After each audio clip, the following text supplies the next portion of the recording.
Olá, bem-vindos a mais uma conversa aqui no nosso espaço. Hoje a gente vai mergulhar num assunto que, olha, gera muita curiosidade e, vamos combinar, bastante confusão também. Como é que essas inteligências artificiais que estão na boca do povo, tipo ChatGPT, Gemini, Claude, como é que elas aprendem de verdade? E como se atualizam com tanta coisa nova que aparece na internet o tempo todo? Muita gente imagina, sei lá, um robozinho lendo sem parar, né? Mas será que é bem assim? Para investigar isso, a gente partiu de um material bem legal, um artigo do Alexander Rodrigues Silva, lá do Blog Semântico. Ele foi direto na fonte, perguntou para as próprias IAs.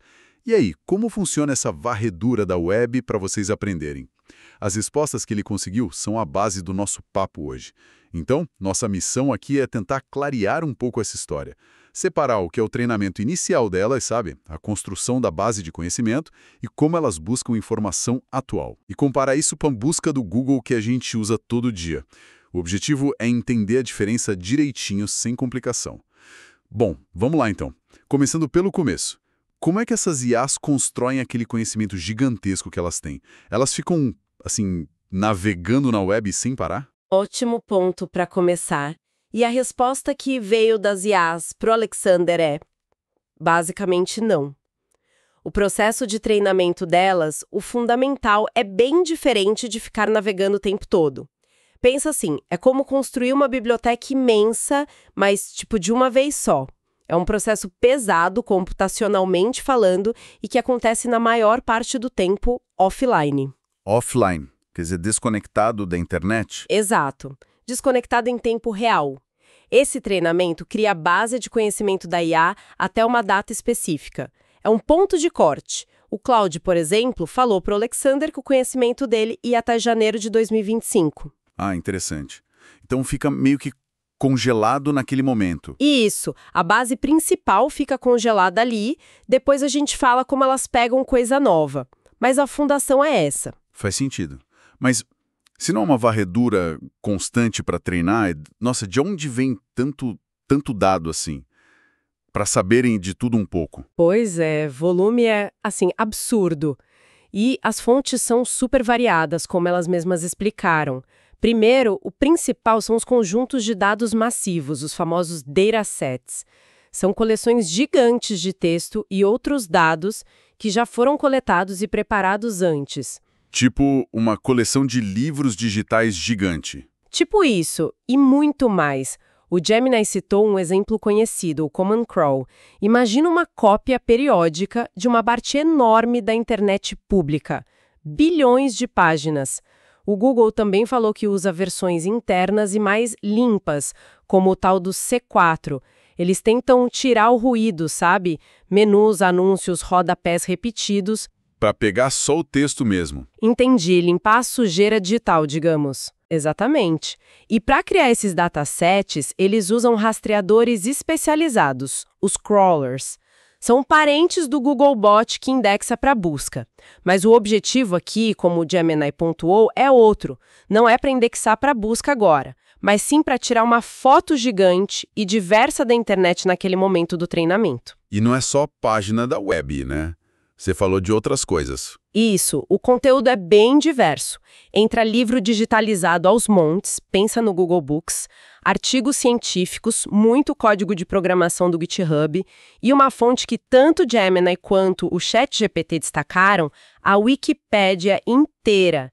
Ela é valiosíssima para eles por ser enorme, multilingüe e bem estruturada, né? Nossa, a Wikipédia inteira. Faz sentido. E tem mais, fontes públicas e licenciadas. O ChatGPT mencionou algo interessante. Nem toda empresa de IA tem um crawler global como o do Google.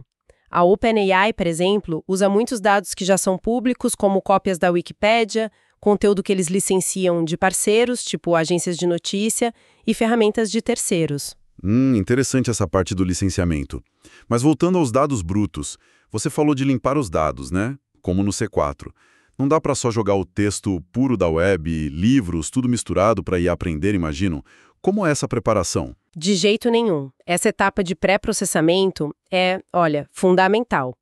E tanto o Gemini quanto o ChatGPT detalharam bem isso. É um trabalho minucioso. Primeiro, a limpeza. Tem que tirar tudo que não é conteúdo principal. Código HTML, scripts, menus, anúncios, rodapés, conteúdo duplicado, spam, um monte de coisa. É um desafio, porque a web é uma bagunça, né? Com certeza. Cada site de um jeito. Depois dessa limpeza geral, vem a tokenização. O texto limpo é quebrado em pedacinhos menores, os tokens. Pode ser uma palavra, tipo casa, um pedaço dela, tipo ando de andando, ou até letra por letra. Tokens. E por que quebrar tudo assim? Porque é aí que a mágica acontece, digamos. A IA aprende analisando as relações estatísticas entre bilhões, talvez trilhões desses tokens. Ela não lê como a gente, mas detecta padrões. Que tokens aparecem perto de quais, em que ordem, em que contexto. É dessa análise estatística massiva que surge a gramática, o significado, os fatos sobre o mundo e até o raciocínio que a gente vê. É a base matemática da compreensão delas. Entendi. Então, resumindo essa primeira parte, o treinamento é um processo super pesado, caro, que acontece de tempos em tempos, offline. Ele cria uma base de conhecimento estática, tipo uma foto de um momento, a partir dessa montanha de dados que foram cuidadosamente limpos e quebrados em tokens. Não é uma leitura ao vivo da internet. Exatamente, essa é a ideia principal. Uma fundação sólida, construída periodicamente. Tá, essa parte do treinamento ficou mais clara agora. Mas aí vem a pergunta que não quer calar. A que confunde muita gente. Como é que às vezes essas IAs parecem saber de coisas super recentes? Uma notícia de ontem, o resultado de um jogo que acabou de acontecer.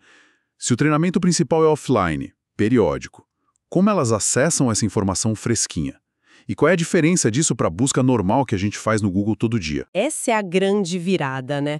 Onde a gente precisa separar as coisas. É fundamental diferenciar a busca tradicional, aquela que dá a página de resultados do Google, a SERP, cheia de links. A que a gente usa há anos. Isso. E a busca generativa, que é o que está por trás daquelas respostas mais elaboradas, em texto corrido, que aparecem no topo do Google agora, ou quando o ChatGPT ou Gemini buscam infos atuais para responder. O Gemini usou uma analogia ótima que ajuda a entender. Pensa na busca tradicional como um bibliotecário. Você pede um tema, ele te mostra os livros certos, os links. Já a busca generativa é mais um assistente de pesquisa. Ele pega esses livros indicados, lê as partes importantes para sua pergunta específica e te entrega um resumo já mastigado. Boa analogia, gostei. Então vamos detalhar um pouco mais. A busca tradicional, a SERP. Certo.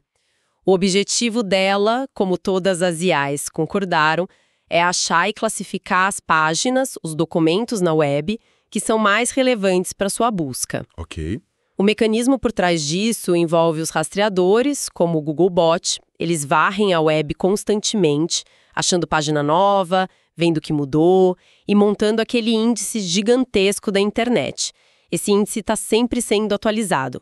Aí, quando alguém busca, entram os algoritmos de ranqueamento.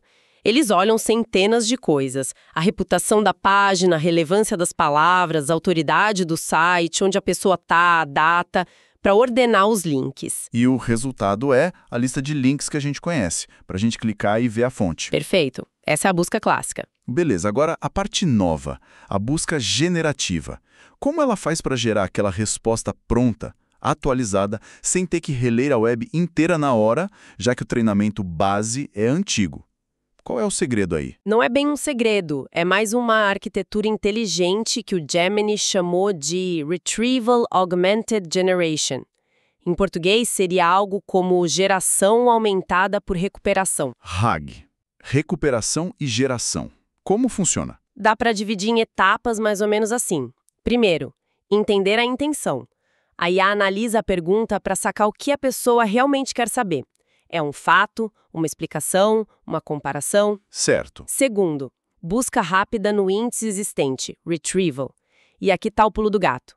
Em vez de sair varrendo a web, ela faz uma busca super rápida e focada dentro do índice da busca tradicional, aquele que o Googlebot tem atualizado. Ah, ela usa o índice que já existe. Exatamente. Mas o foco não é trazer a página inteira, é achar e pegar trechos específicos de informação, os snippets, de fontes que o sistema acha confiáveis e relevantes para aquela pergunta. Se for sobre algo recente, busque em notícias de fontes boas, por exemplo. Esse é o ponto-chave, que o Gemini destacou e o Claude também deu a entender falando de usar uma ferramenta de busca. Ela não está varrendo a web de novo para responder, está consultando o índice pronto. Entendi. Ela pega pedaços de informação fresca do índice e depois... Terceiro, contextualização, augmentation. Esses pedacinhos de informação fresca e relevante são entregues para o cérebro da IA, para o modelo de linguagem grande, o LLM, como o Gemini ou o GPT, como um contexto extra.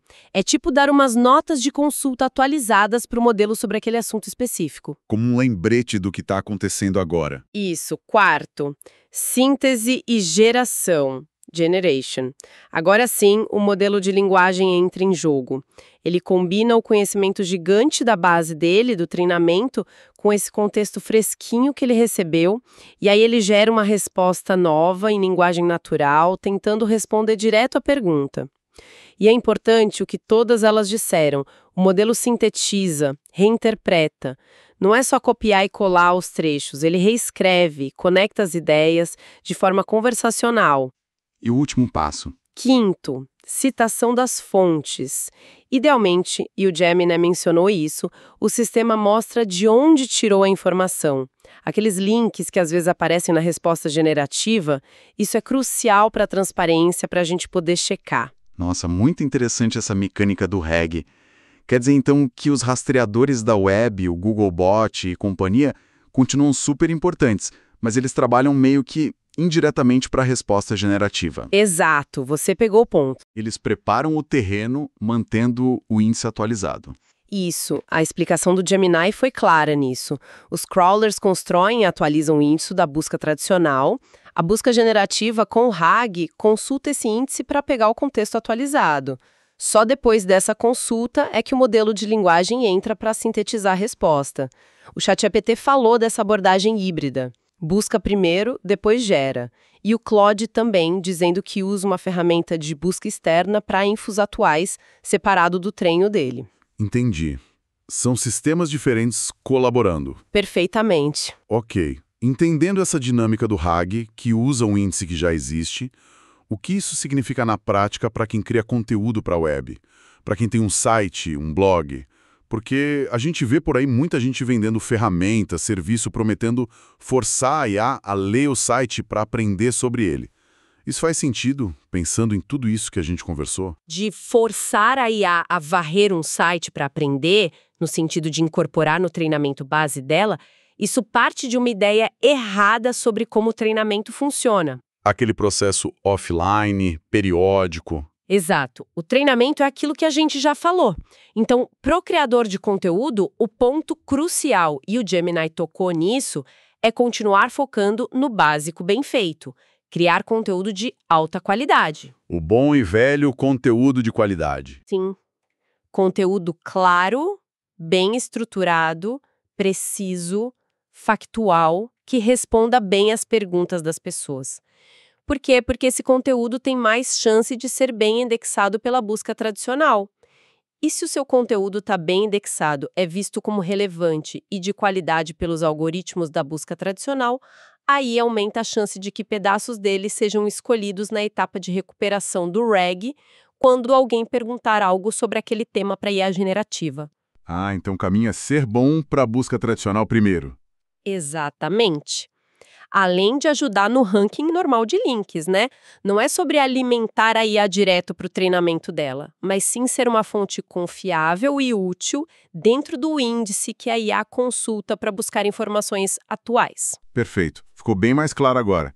Então, para a gente amarrar tudo, o treinamento das IAs é um processo pesado, offline, periódico, com datasets gigantes, que cria uma base de conhecimento estática. Isso. Já a busca generativa em tempo real para coisas recentes usa o índice da web que já existe mantido pelos crawlers da busca tradicional, pega pedaços de informação atualizada de lá, o tal do RAG, e aí o modelo de linguagem cria uma resposta nova misturando essa info fresca com a base dele. Exatamente. A varredura constante da web serve principalmente para manter o índice da busca tradicional em dia, não para um aprendizado contínuo direto da IA generativa. Perfeita síntese.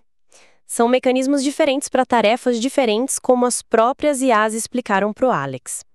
Rastreadores para coletar dados para o treinamento offline, rastreadores para indexar a web para busca de links, e o RAG usando esse índice para gerar respostas sintetizadas e atualizadas. É uma arquitetura bem mais complexa do que a gente imagina inicialmente, né? Com certeza. Vários componentes trabalhando juntos, cada um na sua função, não é uma coisa só lendo tudo. E para a gente terminar, deixar uma pulga atrás da orelha. Uma reflexão.